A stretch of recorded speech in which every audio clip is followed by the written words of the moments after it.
Fraternais orações. E sobre altares dignos, vale relembrar que existem basicamente 3 tipos de altares. Em primeiro lugar, o altar permanente, geralmente aquele que fica na sua casa, na sua residência, em algum lugar apropriado, por cima de alguma bancada, uma mesa, um móvel, e sobre o qual você deposita os seus objetos sagrados para as suas atividades ritualísticas, religiosas, místicas e esotéricas.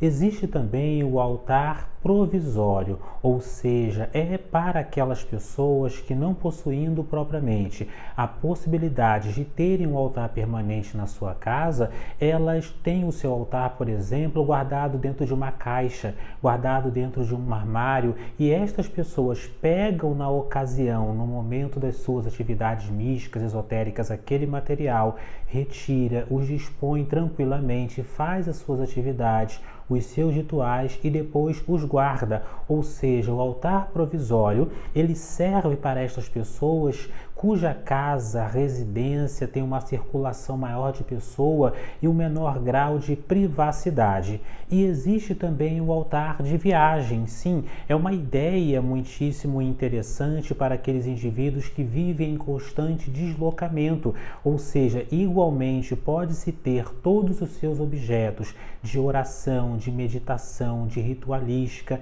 devidamente guardados dentro de uma caixa, até mesmo em miniatura, para que você possa conduzi-los, transportá-los para tais ou quais lugares. Mas esse nem é o nosso assunto de hoje, dignos. Hoje nós vamos falar sobre 3 segredos importantes, 3 segredos a níveis esotéricos, a níveis ocultistas e rosacrucianos, que você deve levar em consideração, independentemente do tipo de altar que você tenha na sua casa. E sem maiores delongas, vamos aqui posicionar o primeiro destes 3 segredos. E o primeiro dos 3 segredos dignos é o seguinte: é transformarmos o nosso altar de um altar morto, amorfo, sem vida e sem vitalidade, em um altar devidamente vitalizado.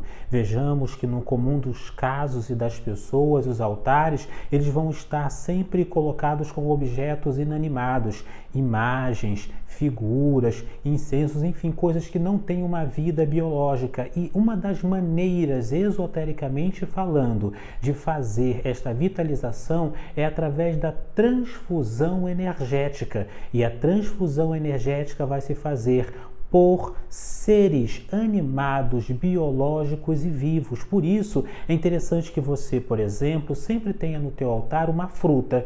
Pode ser uma maçã, pode ser uma pera, pode ser um cacho de uvas ou quaisquer outras frutas com as quais você tem afinidade, que porventura até estejam em sintonia com os objetos e a egrégora do teu altar. Então sempre tenha algo vivo. Esta mesma técnica pode se aplicar, por exemplo, quando você coloca uma flor, quando você coloca uma planta, não uma planta propriamente em processo de vida natural, ou seja, uma planta num vaso, por exemplo. Não, tem que ser algo que esteja num processo de degenerescência, num processo de morte, de putrefação, porque assim a vitalidade daquilo que está apodrecendo, daquilo que está morrendo, é transfundida, é transferida para os objetos e para a energia, para a egrégora do seu próprio altar. Então tenha isto em mente, sempre tenha no teu altar, sempre tenha junto das tuas imagens alguma coisa de vitalidade que esteja em processo de putrefação, que esteja em processo de morte, para que esta energia ela seja devidamente transferida. E esta transferência vai se dar em grande parte pelo poder da vontade, pelo poder da imaginação, que são os elementos fundamentais da própria magia. Então é interessante que você exercite este comando, ou seja, quando você colocar uma fruta, quando você colocar uma espada de São Jorge, quando você colocar uma rosa vermelha, ou quando você colocar um cacho de uvas, na medida em que aquilo vai se putrefazendo, você emite a seguinte ordem: eu envio a vitalidade deste ser que está aqui para o meu altar. Eu imanto o meu altar com a vitalidade, com os fluidos, com os fluxos energéticos vitais e sutis deste mesmo ser. E assim você estará vitalizando o seu altar. Vamos agora, dignos, aos outros 2 segredos importantes para quem tem um altar em casa, um altar provisório ou mesmo um altar de viagem. Mas antes, claro, sejam muito bem-vindos a este que é o nosso vídeo 362. 362º vídeo em nosso canal de estudos herméticos, esotéricos e sobre as leis da vida. Desde já, claro, curta agora este nosso vídeo, é uma forma de você colaborar, se inscreva em nosso canal se você for novo por aqui e ao final compartilhe também o link deste vídeo nos teus grupos espiritualistas. E desde já deixa aqui nos comentários a seguinte frase e sentença deste vídeo e vamos responder particularmente os senhores na medida do possível. O meu altar é o meu coração. O meu altar é o meu coração. Deixa aqui nos comentários. O meu altar é o meu coração. E vamos responder os senhores na medida do possível. O segundo segredo dignos a destacarmos e sublinharmos aqui é a pedra Dara.